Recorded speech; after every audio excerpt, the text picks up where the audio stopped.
mais uma vez, para aqueles que não dêem boa noite, boa noite. Sou Newton Júnior, sou moderador aqui da CL 15, uma das CLs, das inúmeras CLs que nós temos disponíveis aqui na live, e uma das inúmeras CLs jovens, inclusive. Estudamos lição de adultos, mas somos uma CL jovens 30 a mais, vamos assim dizer. E o que nós vamos estudar essa noite, como todas as noites, é a nossa lição da Escola Sabatina, que é o manual de estudo que nós adventistas utilizamos, né? Diariamente, inclusive. E recapitulamos de uma forma mais ampla aos sábados, pela manhã na igreja. Nossa moderadora também deixou um recado aí que nossa reunião está sendo gravada. Aqueles que, porventura, tiverem algum problema com sua imagem ou com seu áudio, pode desligar a câmera, não tem problema, e pode desligar o microfone e continuar participando. Caso queiram compartilhar nossa reunião, fiquem à vontade. Essa reunião não é destinada somente para nós adventistas.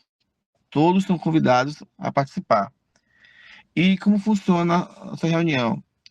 Nós temos aqui o nosso moderador, que vai ser apresentado agora, Davi. Era meu líder jovem e professor lá da igreja do Cabula Sede.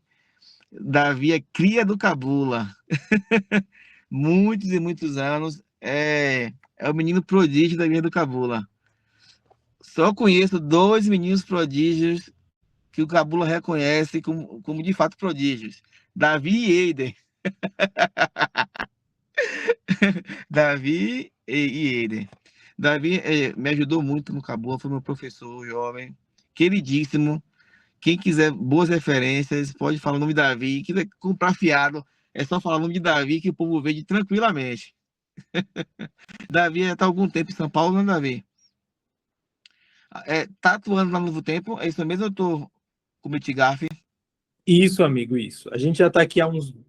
Vai completar 2 anos e eu trabalho, sim, na Novo Tempo.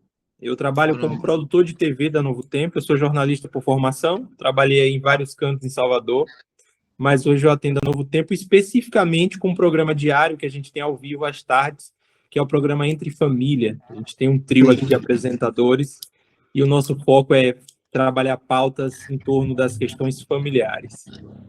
Olha, temos alguém muito importante no nosso meio essa noite, viu? Não foi fácil contratar nosso professor essa noite, viu? Valorizem. Então, como funciona? O senhor vai mediar a lição da forma que o senhor achar melhor, se é seguindo as linhas, os dias, sábado, domingo, ou não, fica a seu critério.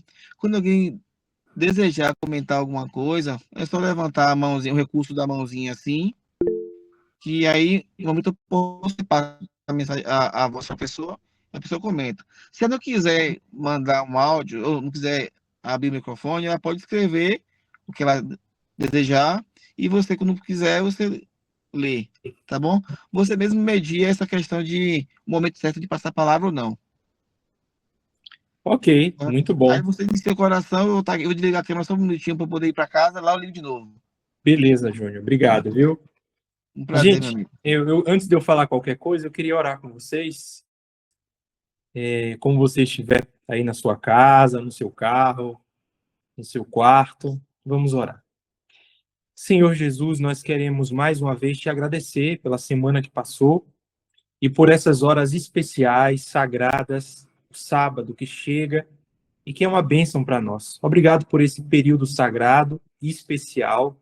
Nós queremos aproveitar essa oportunidade para nos achegarmos a Ti, abrindo nosso coração e pedindo a influência do céu nessa hora que vamos ter o sagrado privilégio de ter contato com a Bíblia Sagrada, com a Tua Palavra.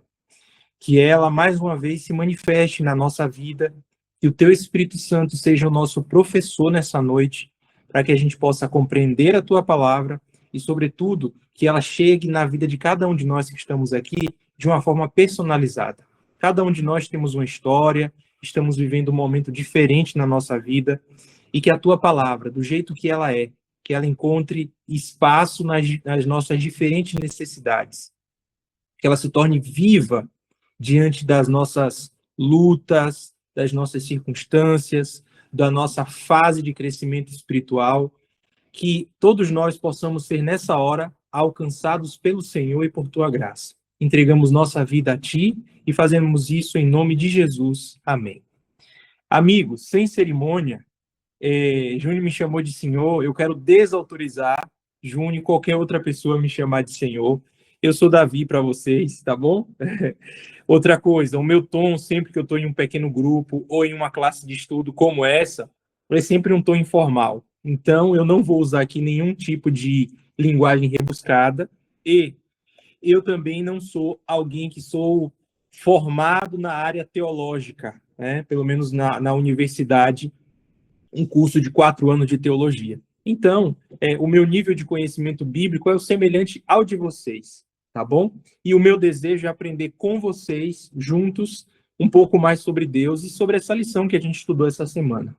Eu fico feliz da gente ter uma lição que a gente passou aí por anos estudando muito temas específicos, né? Por exemplo, às vezes a gente teve uma lição ali trimestral da Escola Sabatina, onde a gente estudou apenas sobre um livro ou sobre um assunto profético, de uma forma bem específica, bem aprofundada. E aí a gente é surpreendido com uma lição que chega de uma forma simples, apresentando um evangelho simples para a gente, dizendo assim, olha, nós precisamos continuar crescendo no relacionamento com Deus. É a lição que a gente está estudando nessa temporada aí, nesse trimestre. E o curioso é que isso tem tudo a ver com a necessidade cristã, que é o discipulado. Me parece, e agora eu vou falar no contexto de Brasil, que é muito fácil hoje alguém ter um contato imediato e superficial com uma mensagem evangélica, com uma mensagem do evangelho, e ter ali uma noção de quem foi esse Jesus que veio à Terra, de quem foi esse Deus que criou, e de quem é esse Deus também que revela coisas que vão acontecer no tempo do fim. Isso, muita gente tem contato, né? Mas o ponto é, depois que a pessoa vive esse processo de conversão, em que às vezes ela até acredita e se entrega a esse Deus, confessa que esse Deus é o salvador da vida dela, é nesse momento que começa uma fase de crescimento que me parece que tem sido o meu desafio e o desafio da maioria dos cristãos que eu conheço, que é permanecer em Deus. E outra, permanecer crescendo e dando fruto. Algo que, inclusive, a Bíblia vai falar muitas vezes, principalmente no Novo Testamento. Então, junto com esse evangelho, que é uma mensagem linda de amor e salvação e graça, de perdão de pecado, de nova vida, vem esse desafio de permanecer nesse Deus.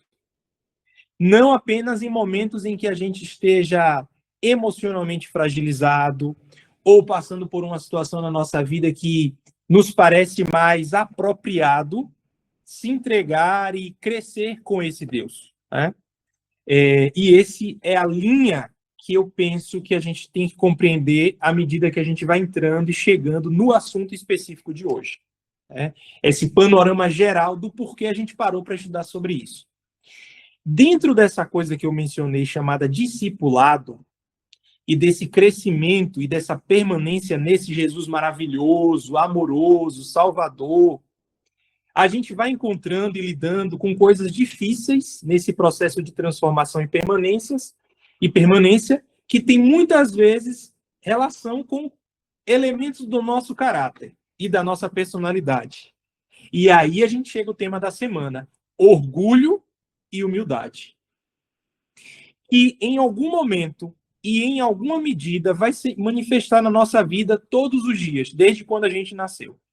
Seja o orgulho, seja a humildade, seja em alguns momentos a gente muito mais orgulhoso do que humilde, ou em alguns momentos pontuais a gente com a humildade assim muito interessante, assim por dizer.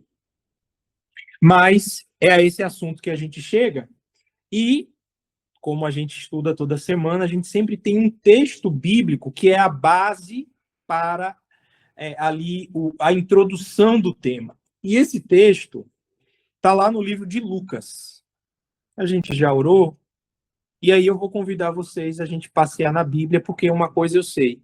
Esse grupo aqui é um grupo que já está num nível mais elevado de disposição de buscar a Deus e de viver uma fase em que você ainda esteja mais achegado a Jesus, né? Então, por isso, para vocês, eu separei vários textos que estão na lição, né?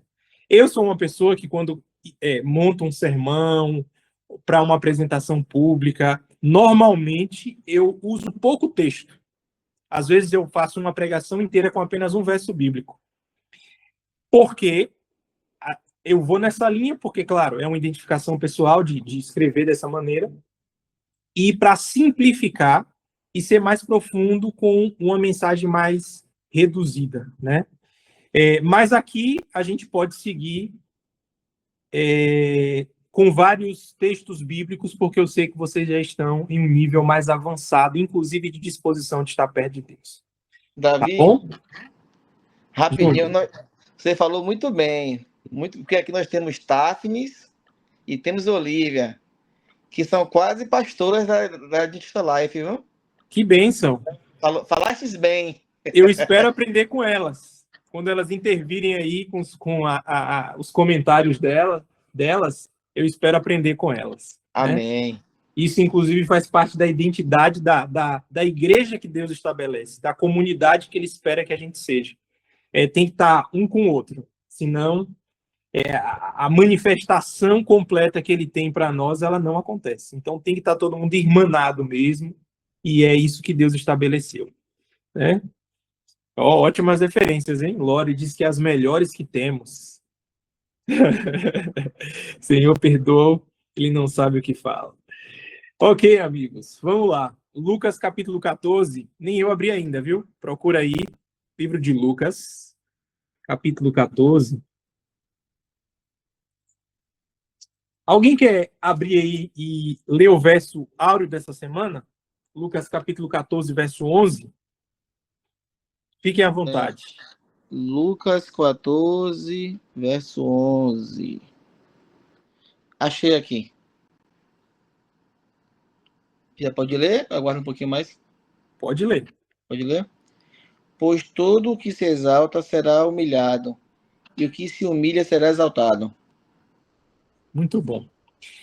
Existem alguns textos bíblicos que as pessoas que não fazem parte de um contexto cristão também conhecem e aprenderam.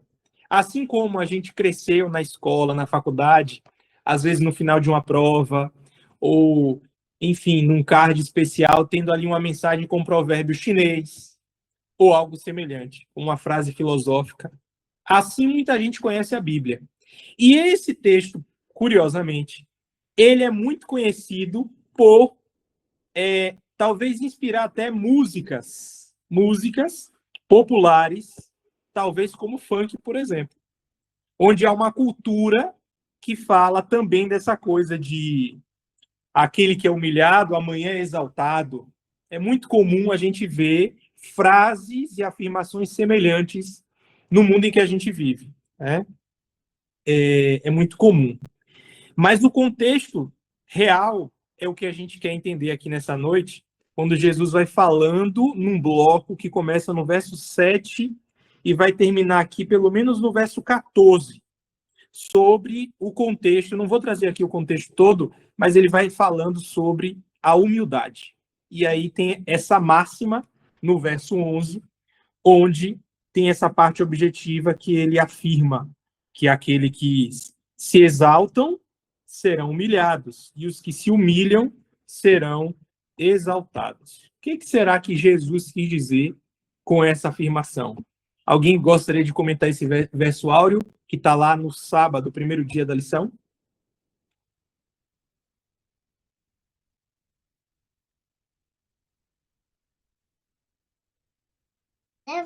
Vamos lá, gente. Já falei muito por hoje.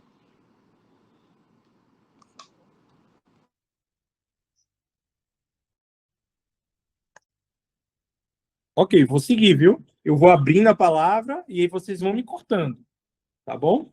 Organiza o pensamento e entra aí. Abre a câmera ou abre o áudio e pode comentar. Jesus, aqui, claramente, é um dos textos que já vai introduzindo essa questão de que Deus espera que a gente tenha uma posição de humildade para a gente alcançar aquilo que o nosso coração deseja da forma correta, né? Então, quando ele vai fazendo esse contraponto, essa comparação sobre o que se exalta e é humilhado, e o que se humilha é exaltado, a gente também tem que entender tudo isso aqui num contexto, sobretudo, espiritual, em que a identidade daquele que nasce para o reino de Deus é uma identidade de dependência.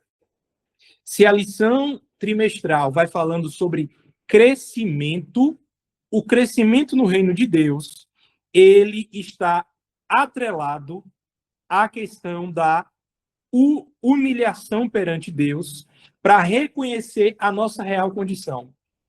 Então, isso é um ataque ao orgulho, sobretudo espiritual, né? A autojustificativa, a questão da autossuficiência, da meritocracia, que por muitas vezes é algo assim, a gente é cercado de meritocracia o tempo todo, né? A gente cresceu com o pensamento de que se eu faço isso, eu ganho aquilo. Então, esse pensamento, ele está ali muito vivo também na prática religiosa. E não foi diferente no tempo de Jesus, isso já existia. E aí a gente vai fazer menção já aos fariseus, por exemplo, né, que tinham essa forma de enxergar a vitória e o êxito da vida cristã, ou da vida religiosa. Olha, se eu sou um bom discípulo, se eu faço as coisas que eu devo fazer, assim, então eu mereço. E por muitas vezes, isso foi crescendo e insuflando o coração, o ego deles, porque, se eu olho para a minha vida e vejo que eu estou fazendo tudo que se esperam de mim, dentro da minha religião, então eu mereço mais. Né? Então eu sou mais digno, quando na verdade digno é Deus. E aí, por isso, e aí eu vou puxar aqui, não querendo sair, Júnior, da lição de hoje, mas porque a gente tem tanta dificuldade de compreender a graça de Deus, né? Que por muitas vezes parece um mistério, né? Presente merecido, salvação que a gente não merece. A gente tem dificuldade até, muitas vezes, de aceitar a graça de Deus. Ou, olhando para o nosso vizinho, olhando para o miserável que acabou de cometer um crime, a gente diz assim, nossa, é muito estranho, eu acho que ele não merece a graça de Deus. Ele merece o castigo, porque nosso pensamento é meritocrata desde que a gente nasceu. E isso, por muitas vezes, visita a nossa prática religiosa. E foi o que aconteceu com os fariseus. E aí Jesus vai atacando essa exaltação própria, que diz assim, eu dou conta de tudo, eu resolvo tudo, por isso mereço. Então, a gente realmente precisa reconhecer a nossa real condição. O pecado entrou no mundo de verdade e eu sou um desses pecadores. A gente adora brincar e dizer assim, mas foi a culpa da Eva.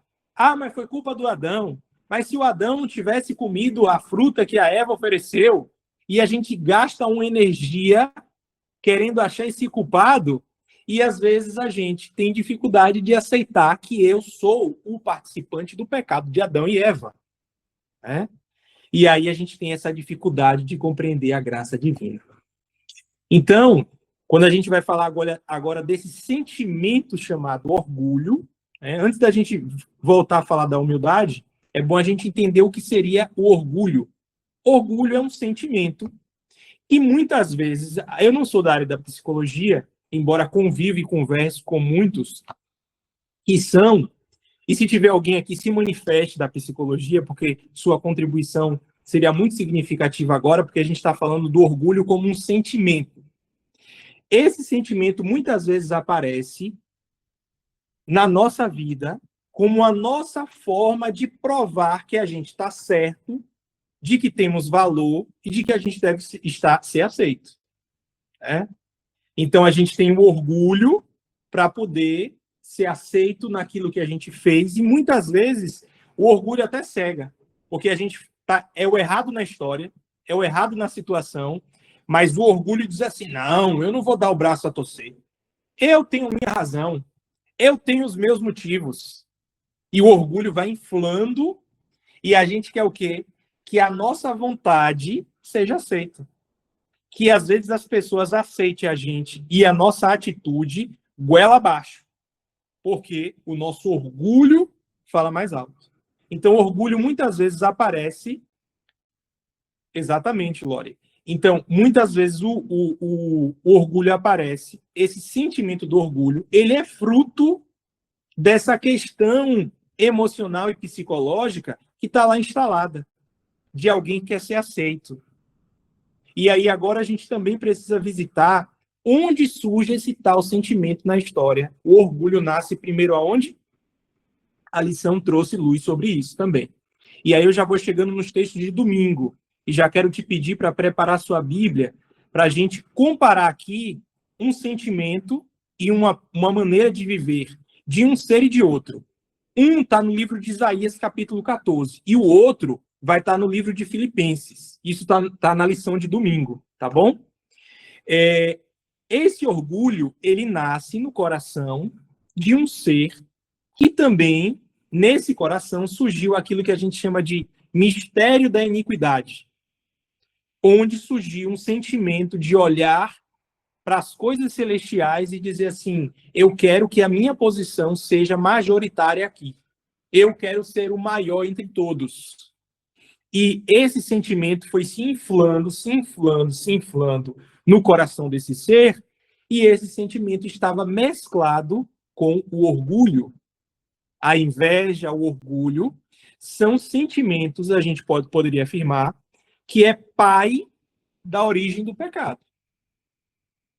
Então, nesse momento que a gente quer crescer diante de Deus, a gente tem que olhar para isso e dizer assim, meu Deus, misericórdia de mim.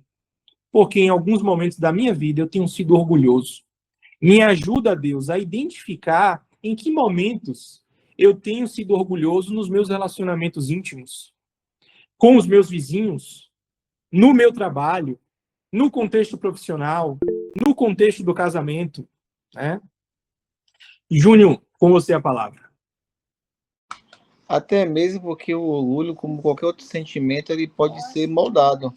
Nós, enquanto seres humanos, diferentes dos outros animais, nós temos a capacidade de racionalizar a respeito do que nós pensamos. O orgulho é um sentimento que nós pensamos, né? Nós produzimos. É assim como qualquer outro, nós podemos deixar de produzi-lo. É óbvio que existem exercícios, inclusive os psicólogos ensinam, né? Você não pode estar refém de um pensamento somente seu. Então, é uma lição importante, imagino. E temos aqui Elódio que pode melhorar essa minha informação aí. Eita, eu não sou psicóloga não, viu?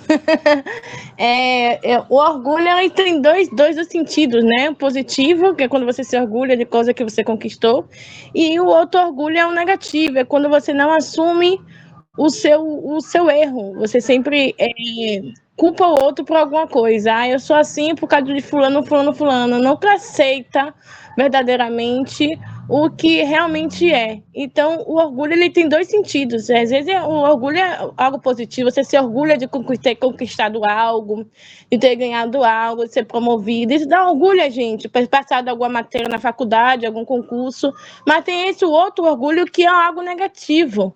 É quando você cria aquele negócio que você não aceita nada que seja, mesmo que você seja errado, você tem orgulho de dizer não, eu não sou assim, não fiz não, a culpa é sempre de fulano, eu sou certo, eu nunca reconheço que mesmo eu estou errado. Então, sim, tem esses dois sentidos de orgulho que é o negativo é o mais preocupante.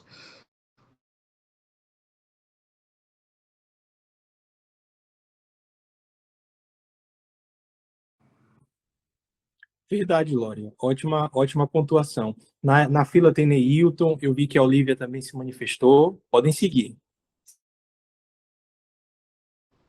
Boa noite, pessoal. Vou deixar a minha anciã falar, depois eu falo. Não, pode jogue duro aí, Ney. Eu gosto de lhe Eu tô ouvir. doente, fia. Eu tô doente, fia. Preciso Me hidratar um Toma água aí, meu senhor, toma água aí. Bom, eu acho interessante como a língua portuguesa, ela é rica, né? E nós temos inúmeras palavras que trazem dentro de si vários significados. E a palavra orgulho, talvez, ela seja mal empregada, porque se a gente pesquisar mesmo assim, na origem, na raiz da palavra, ela não tem nenhuma conotação positiva. Mas a gente acabou adotando isso como um sinônimo de algo que você tem satisfação, né? Uma conquista, algo que você chega longe e merece celebrar.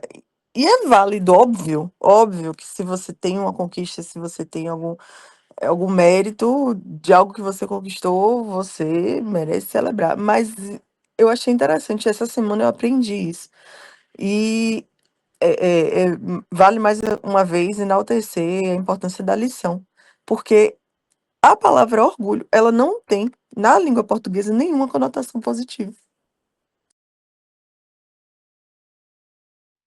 exceto a que foi cultivada pelo senso comum, né? Claro. Mas na raiz da palavra, não.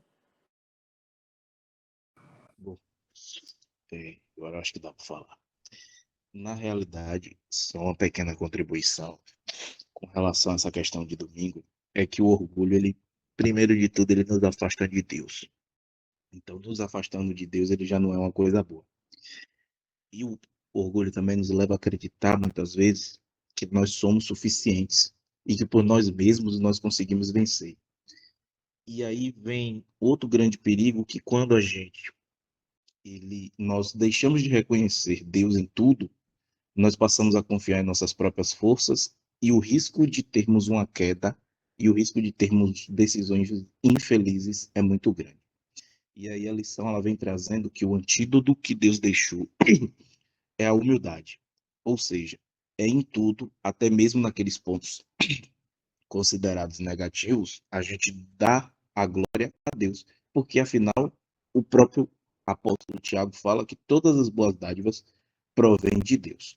E o sábio Salomão, em Provérbios capítulo 16, versículo 18, ele nos deixa claro, 16, versículo 18, nos deixa claro que a soberba, ela precede a ruína, e a altivez do espírito precede a queda.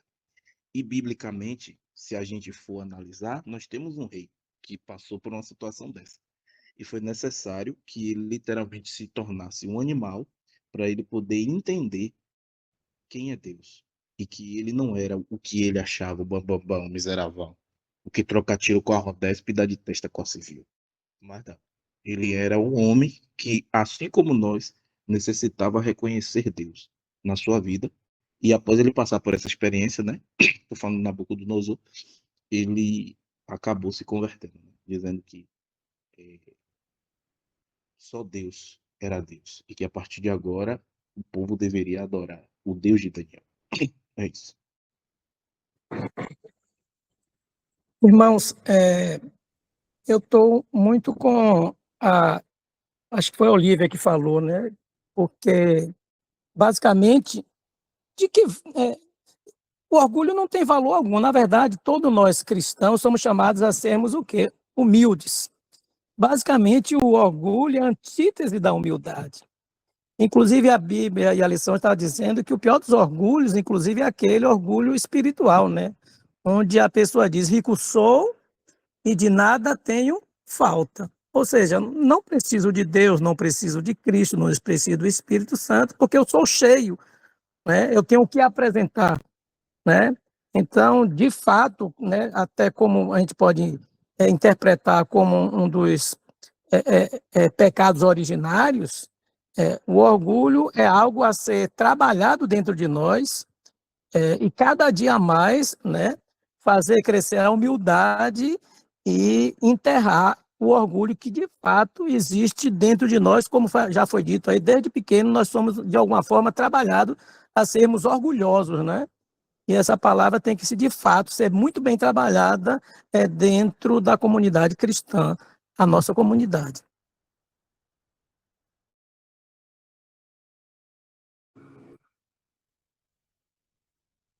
Newton Júnior. É só uma curiosidade. Na verdade, quem traz curiosidades é Tafnis. Deve trazer alguma ainda hoje. Mas, na verdade, é uma dúvida. Você citou aí, não chegou a falar o nome, né? Mas o prepulsor, né, desse pecado foi Lúcifer lá no céu, né? Do orgulho.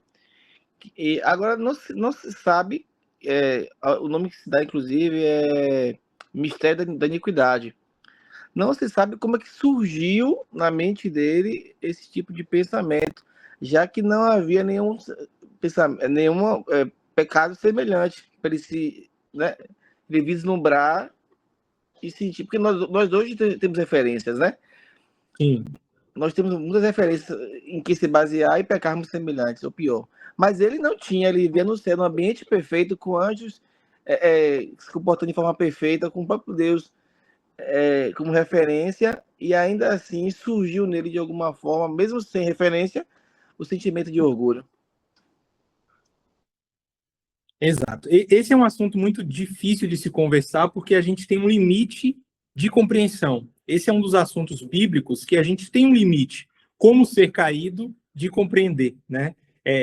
Portanto, a própria teologia cravou esse termo de mistério da iniquidade. Essa mescla de sentimentos ruins, mas, assim, uma das coisas que nos ajuda a, pelo menos, aceitar o porquê Lúcifer passa a ter manifestação de pensamentos ruins, uma vez que ele estava no céu, tem muito a ver com onde existe amor, existe liberdade. Então, onde existe Deus, sempre haverá livre-arbítrio. Onde existe amor, tem a condicional do livre-arbítrio. E aí a gente, pelo menos, tem essa luz de compreensão, de entender esse traço de caráter divino do amor, que junto com ele tem ali a questão do livre-arbítrio, né? Pelo menos nos ajuda a refletir sobre isso. Mas voltando ao que todo mundo pontuou, e Tafni já vai trazer as curiosidades dela na sequência, eu gostei muito da discussão que se gerou aqui sobre a origem do termo orgulho, né?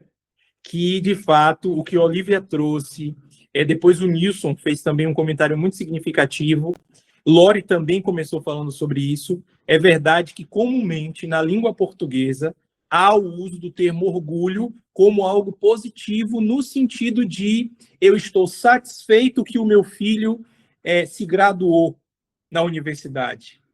Eu estou feliz, em algum momento poderia ser até um sinônimo, né? Eu estou orgulhoso, eu estou satisfeito, eu estou, né? Existe essa coisa que eu sei que é nova até, mas se a gente vai fazer uma coisa mais aprofundada, que inclusive eu não fiz, a gente for entender a palavra orgulho na perspectiva do original grego, hebraico, aramaico, numa profundidade teológica, a gente vai encontrar outras coisas. E, de fato, eu sei que aquilo que a gente vai encontrar, reafirmando o que Nilson e que a Olivia disse, são coisas negativas. O orgulho, de fato, em sua originalidade, ele é totalmente negativo. Isso é verdade. Mas a gente realmente não pode deixar de reconhecer que ainda, de forma usual na língua portuguesa, esse termo é aplicado à satisfação por alguém conquistar algo, alguém que a gente ama ou admira. Mas é um uso que a gente deve ter muito cuidado e refletir quando a gente usar, né, de fato, qual é o espírito ou qual é o sentimento que tem nos movido a nos deixar orgulhosos pela conquista de um familiar ou coisa semelhante. Né? Tafni, fique à vontade, querida. Pronto, eu não vou trazer curiosidade hoje, mas... Não acredito, Tafni. Não é? Me pegaram de surpresa. Mas minha contribuição é assim, eu não vou dizer a origem, que a gente já foi falado aqui, que não tem como a gente saber a origem do pecado original, que é o orgulho. Mas tem como a gente, pelo menos, imaginar quão traiçoeiro é o orgulho refinado. Porque a gente acha que Satanás fala assim, eu quero ser semelhante a Deus porque eu sou poderoso, eu sou bonito. Mas quando você vai ler a história da redenção e todos os outros textos que ele mais traz sobre isso, ele nunca chega para os anjos dizendo, olha, vocês deveriam me adorar no lugar de Deus, porque eu sou incrível. Não, o que ele sentia era uma coisa, mas o que ele disseminava era outra. Era, eu estou pensando no bem de vocês. Eu estou querendo um patamar melhor para nós. Eu tenho uma ideia melhor, sabe? E esse orgulho refinado que a gente tem a tendência, às vezes, às vezes, de disseminar, isso é traiçoeiro, porque quando a gente vai perceber que estamos em orgulho, já está tarde demais. Quando a gente fala para o orgulho refinado dentro da igreja, né, no sentido teológico, que eu quero dizer, a gente nunca vai abrir a boca, nenhum cristão vai abrir a boca e dizer, não preciso da unção do Espírito Santo, que eu dou conta até a volta de Jesus. Mas a gente vai falar coisas do tipo, não, eu não preciso participar de reuniões para pedir o Espírito Santo junto com todo mundo. Eu não preciso ler a Bíblia todos os dias, eu já sei o texto de cor, já li a Bíblia quantas vezes. Sabe, essas pequenas coisinhas, o orgulho refinado. E para as outras pessoas, parece que você está ensinando um novo patamar, um jeito novo de fazer o cristianismo, uma coisa diferente. Mas no final das contas é orgulho.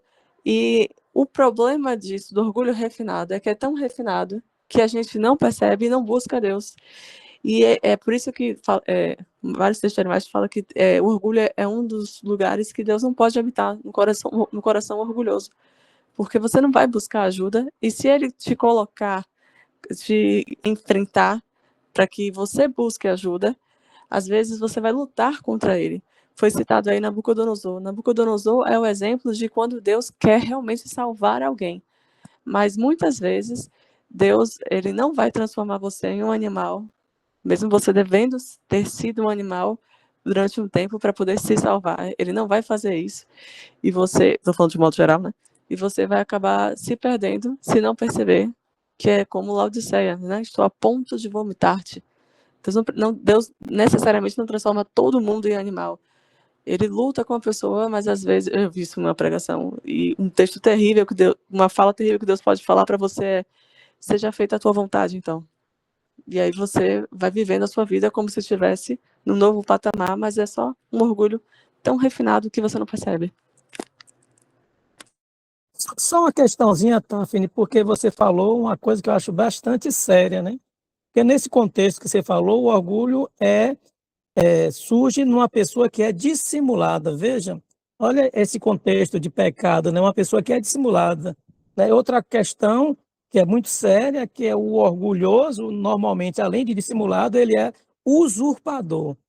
Ou seja, o que de bom tem nessa questão do orgulho?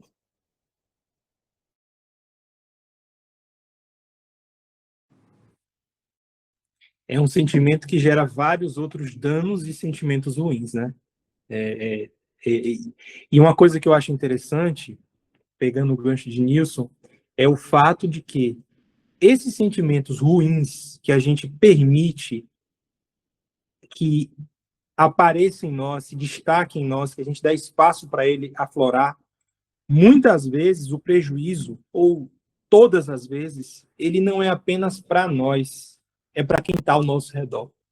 Então, quando a gente está aqui hoje, pensando e conversando sobre isso, a gente está fazendo por nós, de forma individual, lutando contra o orgulho, entendendo esse sentimento, buscando a humildade, para que a gente seja melhor diante de Deus, para nós mesmos, por amor próprio, mas, sobretudo, também por amor ao próximo, por amor à nossa família, por amor à igreja, à comunidade Life, à minha vizinhança e tudo mais, né? O pecado cometido, normalmente, ele não causa dano apenas em nós, mas ele acaba atingindo muita gente que está ao nosso redor. E é por isso que a gente vê o caos se instalando no mundo como é. Eu penso que a gente já está aqui, por conta do tempo, esgotando a temática orgulho, e agora a gente tem que ir para o caminho que a gente quer no nosso coração, que é a humildade. Eu cheguei aqui a mencionar que a gente ia abrir a Bíblia, mas por conta do tempo, eu vou citar, porque você estudou a lição e está com ela aí na sua mão, mas no domingo, houve uma comparação entre o comportamento de Lúcifer, que a gente conversou aqui sobre o sentimento dele, que é um texto clássico de Isaías, capítulo 14, verso 12 a 14, onde ali está demonstrado o sentimento, o desejo que ele teve, a vaidade, o orgulho de ser maior e de desejar mais no reino de Deus ali no céu, na glória. E, em contraponto, a gente tem em Filipenses um Jesus que coloca a sua glória de lado, vem à terra com humildade e se coloca como um servo diante de todos, né? E sendo, assim, o exemplo máximo da humildade. A gente estudou sobre isso essa semana e vale a pena sempre a gente fazer essa comparação. O orgulho, e tendo Lúcifer como referência, e a humildade plena e máxima em Jesus, que tudo tem, tudo pode, mas se coloca como um servo nosso. E aí a gente já vai caminhando para a segunda, a gente encontra mais dois personagens e uma comparação na atitude dos dois, né? Eu gosto tanto que a Bíblia vai sempre assim, né? Você quer vida ou morte, né? Salvação ou perdição, graça e misericórdia, justiça, enfim, a Bíblia sempre ela vai dando dois caminhos, né? E aí a gente vê o diabo e Deus, e agora, na segunda-feira, a gente vê um fariseu e um publicano, em Lucas capítulo 18, verso 9 a 14. E como já é um texto conhecido também, e a gente conhece ali a atitude de cada um, a gente entende como é que o fariseu vai chamando para si toda a autossuficiência, né, da sua atitude, do seu ato correto, e ele tem nisso a garantia para ser merecedor de algo ou ser melhor que um outro grupo de pessoas. Esse é um perigo que nos cerca a todo tempo na hora da gente compreender o Evangelho, a mensagem bíblica.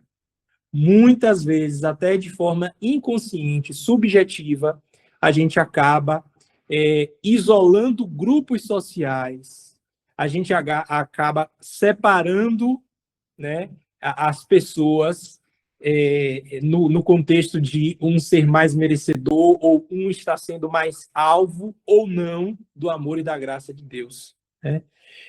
Eu gosto de ler, por exemplo, a gente tem o livro Nisto Cremos, uma base teológica para nós, que vai falando que Deus ele vai se revelando de diversas formas. E, teologicamente, a gente compreende que a revelação divina ela não vem só da Bíblia, ela vem da natureza também, né? Os céus declaram a sua glória. Quantas pessoas estão sendo impactadas por Deus através da natureza, que é uma revelação apresentada nas nossas doutrinas, por exemplo, o Cristo enviado à Terra, que é essa revelação especial, e também a Bíblia, que chega de diversos formatos a diferentes pessoas, em contextos e culturas totalmente diferentes, né? E, por vezes, esse orgulho nosso se manifesta, às vezes, nessa seletividade de classificar aquele que é mais ou é menos cristão, aquele que é mais alvo ou menos alvo, aquele que é mais transformado ou menos transformado. E isso, por vezes, é um resquício negativo da nossa formação cristã, né? E que a gente deve ter atenção para a gente ir se despindo dessa compreensão e desse tipo de pensamento. O fariseu e o publicano apareceu na segunda-feira, mas há um personagem que aparece aqui na terça-feira, que é o Moisés. E eu gostei porque a lição, ela trouxe, de uma forma bem destacada, quem ele era, o currículo de Moisés. Eu vou até abrir aqui na Bíblia, e se você estiver aí acompanhando, abra no livro de Atos, capítulo 7, verso 22. Atos 7, 22. Davi, Oi. eu poderia fazer um comentário sobre o publicano e o fariseu antes de pular para outra? Não só pode como deve. E se eu pulei aqui, gente, é porque eu estou olhando para o tempo, mas eu sei que me parece que a maioria de vocês são professores, né? Então fiquem à vontade para trabalhar ponto por ponto, viu? Então, Júnior, fica à vontade. A gente volta um pouquinho. Pronto, é coisa rápida mesmo. Eu estava observando esse exemplo do fariseu e do publicano, que é caricato, embora real. Acho que a Bíblia usou extremos, né? O fariseu, que ele deixou muito claro a sua oração no templo, embora o publicano, ele deixou real também, mas foi uma coisa real. Uma foi fictícia, um exemplo fictício e outro exemplo real. Nem sempre as coisas ficaram tão evidentes dessa forma, né? Hoje é muito claro nós identificarmos quem estava ali fingindo, querendo demonstrar algo, e quem estava de fato passando por um problema.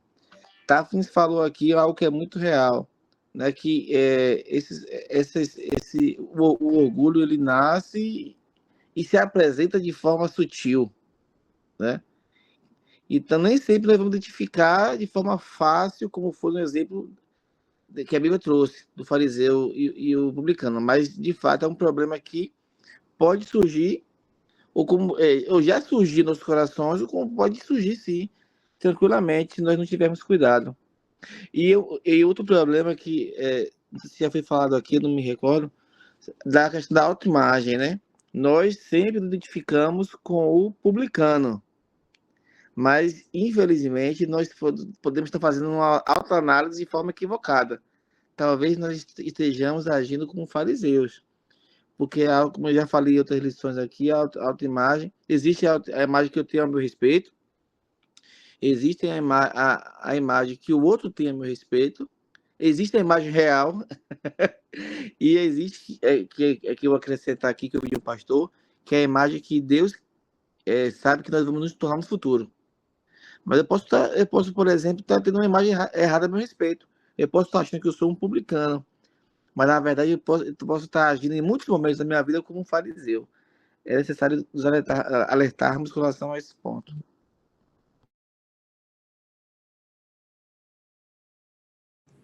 Bem pontuado, bem pontuado, Júnior. Muito bom.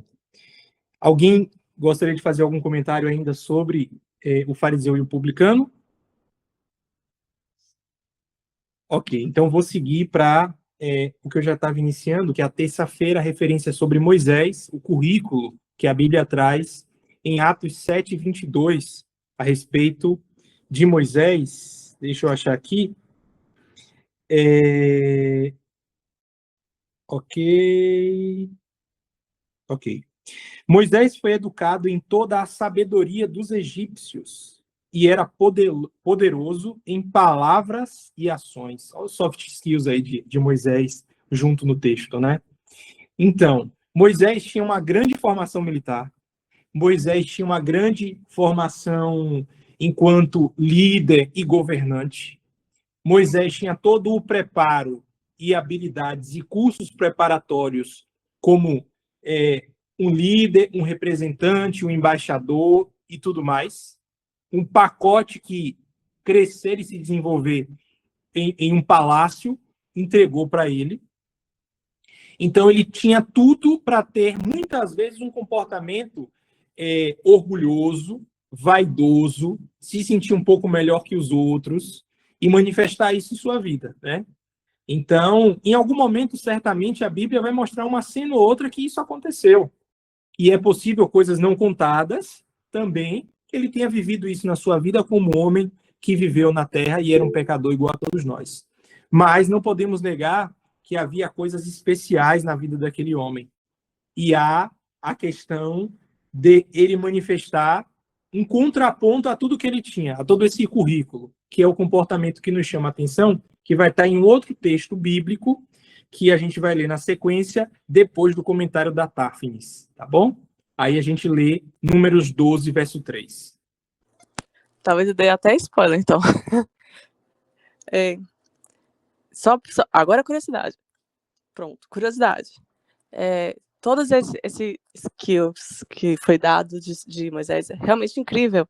Ele sabia a gramática de uma língua hoje morta. O egípcio hoje, até os arqueólogos, quando eles estudam o egípcio, eles não sabem qual é a pronúncia correta, porque se perdeu. Então, se Moisés ressuscitasse hoje, ainda hoje, o que ele sabia seria motivo de ele ser autograduado nas melhores universidades. E Patriarcas e Profetas, fala que, lembra quando ele matou um egípcio? Protegendo o povo dele. Mas ele pensou que ele estava tão preparado, ele tinha a idade certa, ele tinha o conhecimento certo, ele sabia táticas de guerrilha, ele sabia como organizar um exército, ele sabia sobre políticas, ele sabia como funcionava o Egito. Ele queria começar a... Ele sabia quem ele seria, o libertador. Ele sabia que ele foi um bebê que foi liberto, porque isso foi contado para ele. Foi liberto da morte, né, do cativeiro da morte, quando tantos outros bebês tiveram que morrer. Ele sabia disso. Então, quando ele matou o egípcio, não foi uma coisa de... Não foi um ímpeto só. Ele, Patriarcas e Profetas traz que ele queria começar a revolução por si só. E aí começa o problema. Quando a gente realmente tem uma missão, Deus realmente nos chamou para algo grande, e a gente se capacita, e Deus espera que a gente se capacite, faz parte. Deus não quer que a gente fique sentado esperando que ele dê tudo para a gente de mão beijada. Mas quando a gente começa a achar que a nossa capacitação é que vai ajudar Deus, aí o problema começa. Porque, enveredando por aí, daqui a pouco a gente está na nossa missão sozinhos. E para impedir que Moisés passasse por isso, Deus fez... Se ele passou 40 anos aprendendo tudo aquilo, Deus colocou 40 anos ele só lidando com ovelhas. Ele passava mais tempo com ovelhas do que com gente. Isso acaba com... isso transforma o orgulho de qualquer pessoa em humildade. Quando você está acostumado a só falar com reis, nobres, altos sacerdotes, e agora você fala com ovelhas. O básico, porque elas não entendem. Isso te transforma em uma pessoa humilde, forçado. 40 anos disso. Então, realmente, ninguém nasce pronto. Deus vai transformando se a gente deixar. Muito precioso o que Tafni trouxe agora para a gente, viu? E pegando o gancho do que ela falou, antes da gente ler o texto de Números 12, verso 3, que vai mostrar um sentimento muito positivo na vida desse grande homem, é o fato de que hoje nós somos uma igreja muito bem assessorada, muito bem instrumentalizada, muito bem institucionalizada. Nós temos uma igreja forte. Quando eu lembro, claro, a igreja da Paralela, por exemplo, é uma igreja forte adventista aqui no Brasil, né? Bem posicionada, numa avenida principal de Salvador. A gente sabe fazer as coisas, a gente sabe planejar. Às vezes a gente falha na execução, mas há uma coisa que a gente precisa, e a gente tem reconhecido isso, é a necessidade do Espírito Santo da gente cumprir Nessa caixa. Ok. Desculpa, gente, estava aberto o microfone, desculpa. Tranquilo. É a necessidade do Espírito Santo para a gente cumprir, ou melhor, eu não diria, eu nem me ousaria dizer assim, para a gente cumprir, mas para a gente ter o privilégio de fazer parte do cumprimento da missão. Né? Eu prefiro usar esse conjunto de palavras. Sem o Espírito Santo, não adianta. A gente pode continuar com todas essas grandes ferramentas. Não haverá suficiência através da nossa força para cumprir tudo aquilo que Deus tem. Né? Então, esse exemplo do que Moisés vivenciou é um exemplo para o formato da igreja que a gente tem. Muito bem preparada, muito bem formada, com todo o recurso necessário, mas para ter poder de fato, a gente precisa ter a humildade de clamar e depender constantemente. E, inclusive, desprezar até em alguns momentos toda essa força bélica que a gente tem. Entender que é importante, tem o seu lugar, mas que não é autossuficiente.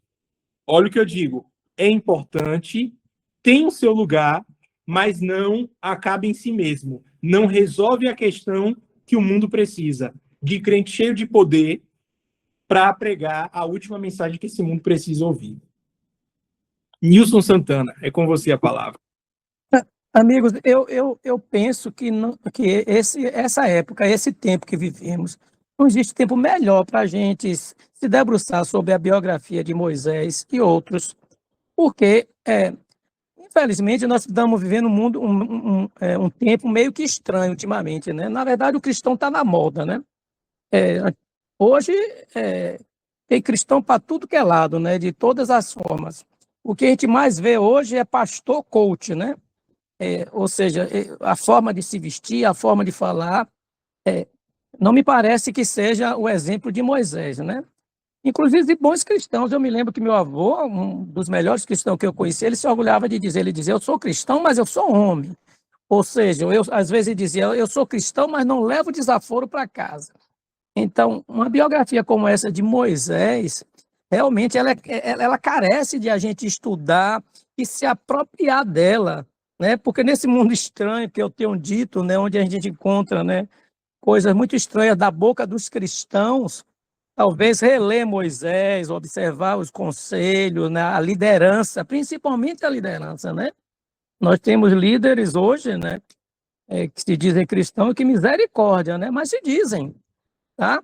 E Moisés não se dizia, Moisés agia, então ele era um cristão de ações, né, de atitude, da forma como que ele levava o povo, né, e fazer com que o povo se colocasse mais perto de Deus, né? Que nem sempre é nosso exemplo ou o exemplo de outras pessoas que estão perto da gente, né? Excelente, Nilson. Um apelo. Eu recebo suas palavras como um apelo, né? Um apelo para todos nós depois do que a gente estudou até aqui. Gente, já vou puxar aqui a nossa reflexão para o final, tá bom? Por causa do tempo, eu sei que amanhã a gente vai acordar cedo. A gente é uma igreja que acredita no descanso como um remédio da natureza, então eu não vou desprezar a necessidade que a gente tem de dormir, tá bom? Números capítulo 12, verso 3. Olha o que diz sobre Moisés. Esse Moisés, Nilson, que a gente precisa realmente estudar mais. E por vezes, a gente, pelo nosso costume de vida cristã, a gente às vezes olha para os personagens da Bíblia meio com um olhar como se fosse uma fábula, né? É meio quase que no nosso subconsciente essa interpretação. E a Bíblia, a gente esquece que a Bíblia ela se renova. E a gente precisa estudar, porque é uma palavra viva, é uma palavra poderosa. E essas histórias, embora já conhecidas, embora a gente já veja ela em desenho animado, a gente veja encenação sobre ela é uma palavra muito séria, muito importante, muito crucial para o nosso preparo no tempo do fim. Isso não é uma fábula. A história de Moisés não é uma história apenas de um bebê bonitinho que é jogado num rio e sobrevive. Não. É a história do cuidado de Deus com o seu povo. É o ensino de Deus para a gente chegar onde a gente quer chegar. Sair desse mundo escuro e viver a eternidade.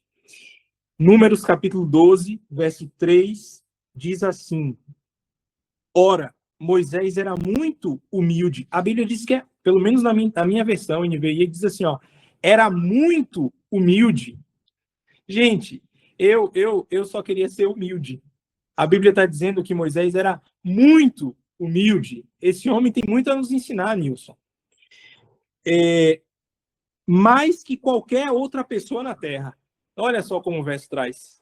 É muito forte isso. Então, de fato, a gente precisa não só agora, mas ler e reler essa história aqui, essa biografia desse homem, para a gente aprender sobre o Deus que cuidou da vida dele. E aí, a gente já viu o fariseu, a gente já viu o publicano, a gente já viu a posição do diabo, a gente já viu a posição de Deus, mas nos 3 últimos dias ali, a lição vai trazendo desfecho, falando mais sobre a humildade, e, sobretudo, essa humildade manifestada no exemplo de Jesus, enquanto líder servidor, que eu já mencionei aqui, que é um assunto a ser contemplado, e eu já vou usar o termo aqui da quinta-feira, que é a contemplação que a gente precisa ter, e o Espírito de Profecia foi mencionado aqui nessa noite, quanto Ellen White recomenda ali nos seus escritos sobre a necessidade da gente contemplar diariamente, por exemplo, o sacrifício de Cristo, que seria um assunto longo para a gente refletir. Que tal a gente não refletir não somente sobre o sacrifício, mas toda a vida e ministério?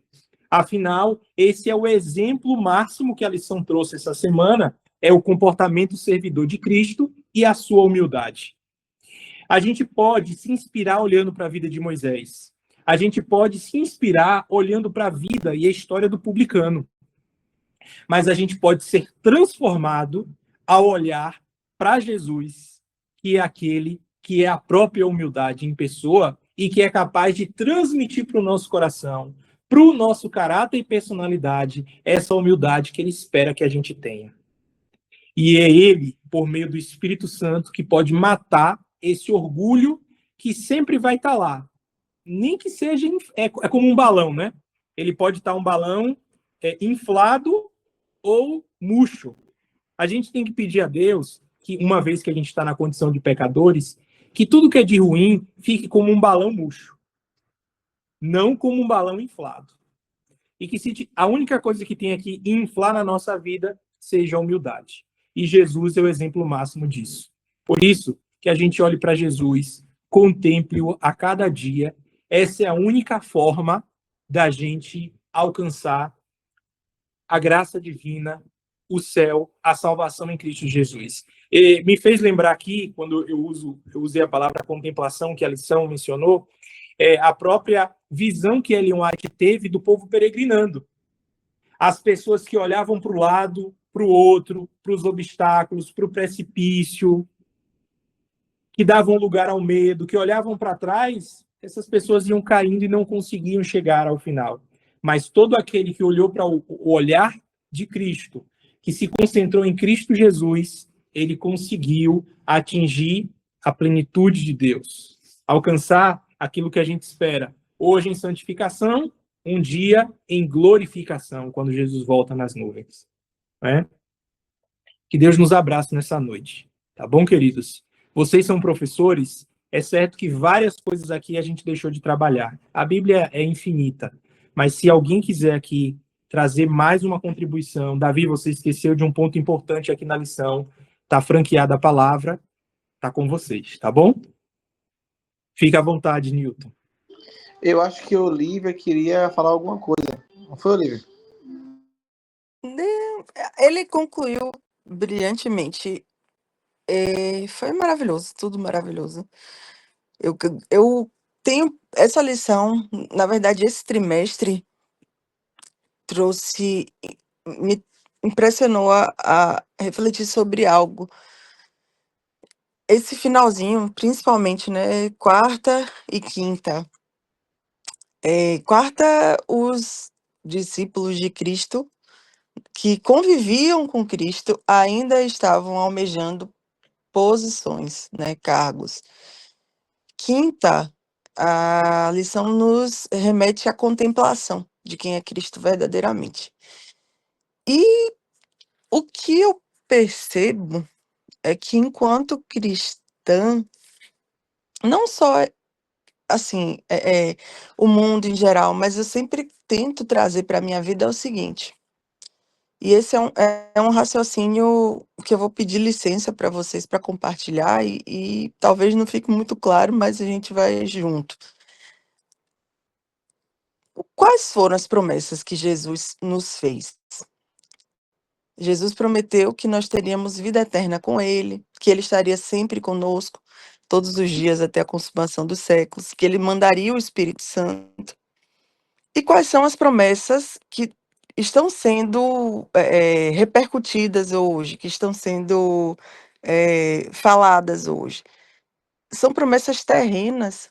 E isso, nós cristãos, nós, infelizmente, aderimos muito a esse pensamento de que nós somos merecedores de alguma coisa, de que as promessas que Jesus me fez, elas vão ser cumpridas. Só que quando a gente está falando disso, a gente não está falando da salvação da vida eterna. A gente está falando de um carro, ou então de um conflito que eu estou tendo na empresa, ou então de alguém que está me perseguindo no trabalho e essa pessoa vai, sei lá, ser humilhada, né? E eu vou ser exaltada porque foi uma promessa que Jesus me fez. Eu tenho pensado muito sobre isso, gente. Jesus nunca abriu a boca para falar nada sobre isso. Muito pelo contrário, Jesus falou que nós teríamos dores e aflições, né? Jesus nunca disse, em lugar nenhum da Bíblia, que a nossa vida terrena seria um mar de rosas. Muito pelo contrário, ele fala que nós andaríamos pelo vale da sombra da morte. E eu não sei em que momento né? Na verdade, entendo que isso é uma artimanha de Satanás, mas em que momento as promessas de Jesus viraram bênçãos materiais para esse tempo, sabe? E isso me deixa, essa lição me trouxe muito esse raciocínio. Eu comentei sobre isso, acho que com o Tafni semana passada, e isso tem reverberado muito dentro de mim. Jesus não fez nenhuma promessa mirabolante de vida boa e plena nessa terra. Ele não prometeu isso. Então, o conhecimento de Deus, o conhecimento verdadeiro sobre quem é Deus, é como se a gente estivesse recalibrando a nossa visão, né? Quem é esse Deus que se humilhou, que se transformou, saiu do reino do universo e se transformou no pó, porque nós somos pó, nós somos nada.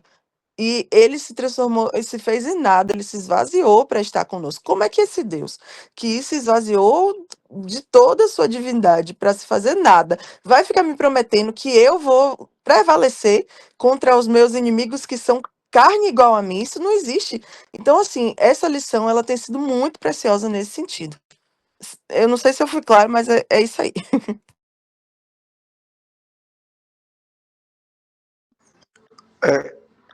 Já pelo horário está se esgotando, eu vou só citar um ponto também da lição que eu achei importante, e já passo para Tafnis, e depois de Tafnis eu passo para Davi, para ele fazer a oração e concluir. É interessante que, imagine o quanto Jesus ficou decepcionado ao ver o debate que estava ocorrendo entre os discípulos. Qual deles seria o maior? Eles estavam participando de um intensivão com Cristo os últimos 3 anos, né, aqui na Terra, e pelo que estava acontecendo, eles não aprenderam nada, né? E assim, eu imagino que eles foram decepcionados, porque era o elementar, o que eu estava buscando ali, estava infringindo algo que era elementar para Cristo. Cristo veio para morrer em prol do ser humano, e eles que estavam próximos de Cristo estavam buscando saber quem era o maior. Ou seja, era justamente o inverso. Cristo foi decepcionado, e eu imagino que eles depois também ficaram. Após Jesus explicar mais uma vez, eu imagino que eles pararam para refletir e falaram assim, rapaz, eu estou há 3 anos e não aprendi nada. Não é possível. Mas, assim, acho que é importante que nós reflitamos também para que nós não incorramos no mesmo erro que os discípulos cometeram, né? Agora passa para a nossa bispa Tafnis. Depois da bispa Tafnis vai passar a palavra para Davi. E aí nós vamos concluir. É White. Bispo é ótimo. Tafni White. Bispo é ótimo. Primeiro eu quero pedir desculpa por ter falado tanto. Foi mal, gente. E segundo, eu quero compartilhar uma epifania que eu tive quando eu estava estudando essa lição. Nesses últimos dias que foram citados, quarta, quinta e sexta, eu lembrei muito de uma passagem que Jesus falou, que ele está falando, dando uma dica de etiqueta. Quando você for convidado para um banquete, não sente no lugar de honra. Vai ser muito melhor você sentar no lugar mais humilde e o dono da casa, o dono do banquete, o dono da festa, te chamar para sentar mais perto, do que você chegar logo e sentando no local de honra e o dono da festa ter que chamar você a atenção na frente de todo mundo e pedir para você sair daquele lugar, porque aquele lugar não é seu. Aí, parafraseando Paulo, você acha que Jesus estava preocupado com etiqueta? Olivia falou que ele não prometeu festas nesse mundo. A gente está sendo chamado para um banquete lá no céu, certo? É uma festa e já começa com banquete. E o que eu acho que Jesus quis dizer, o que ele me disse nesse texto com essa lição, a epifania que eu tive. Eu mesmo, falando para mim mesmo, mas aí eu estou falando agora de modo geral, não se ache tão importante assim para o reino de Deus. Se acha como um servo normal. Você não está fazendo nada incrível, você está fazendo só o que tinha que fazer. E às vezes até fazendo pouco, porque outras pessoas, outros personagens bíblicos no seu lugar fariam bem melhor com as suas capacidades. Então, se acalme, faça o que tem que fazer, sempre mantenha a crista baixa, porque lá no céu vai ser muito melhor você chegar e ser surpreendido, porque Jesus vai te elogiar, vai dizer, poxa, incrível, você superou as expectativas. Vai ser muito melhor isso do que a sensação de você achar que vai chegar lá ovacionado, e se chegar lá, Jesus disser para você, quase não chegou, hein? Quase não veio, hein? Agora, Davi, você pode fazer uma oração, depois eu faço os agradecimentos e concluo encerro, né, nosso estudo essa noite. Ok, amigos. Obrigado pelo privilégio de estar com vocês, aprender com vocês, ouvir o comentário tão rico aí. Eu vi que tem as diferentes especialidades, tem especialista em curiosidades, né, em Novo Testamento, em Antigo Testamento, Olivia com suas contribuições, Nilson com sua clara experiência aí de vida e de vida caminhada cristã. Enfim, Lore, todos vocês.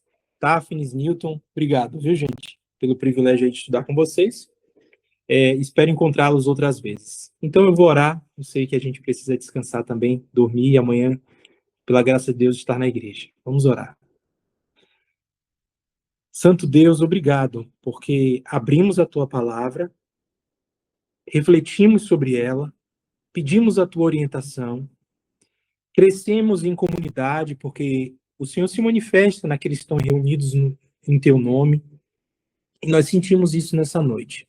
Alguns aqui amanhã têm uma nobre missão de compartilhar com outros irmãos, que talvez essa hora estão desconectados das questões do reino, mas que estarão na igreja, e eles poderão compartilhar a riqueza do que estudamos e do que vivemos essa semana, caminhando com o Senhor, refletindo cada dia sobre cada assunto dessa lição. Ajude-os, ó Deus, ajude-nos amanhã na classe, quando estivermos reunidos também. Mas, sobretudo, o nosso pedido humilde é que todo esse conhecimento, toda essa busca pela origem das coisas, da palavra, do texto, que tudo isso, ó Deus, seja transformado na nossa vida em experiência prática. Nós não queremos ter apenas um contato com o Senhor de uma forma apenas de um conhecimento teórico. A gente sabe que para a gente viver a Bíblia, a gente tem que vivenciá-la, praticá-la. Às vezes, tem questões que são difíceis, porque quando a gente olha para o nosso caráter, parece que as nossas atitudes demonstram mais orgulho do que humildade. E é nessa hora que a gente se depara com a verdade.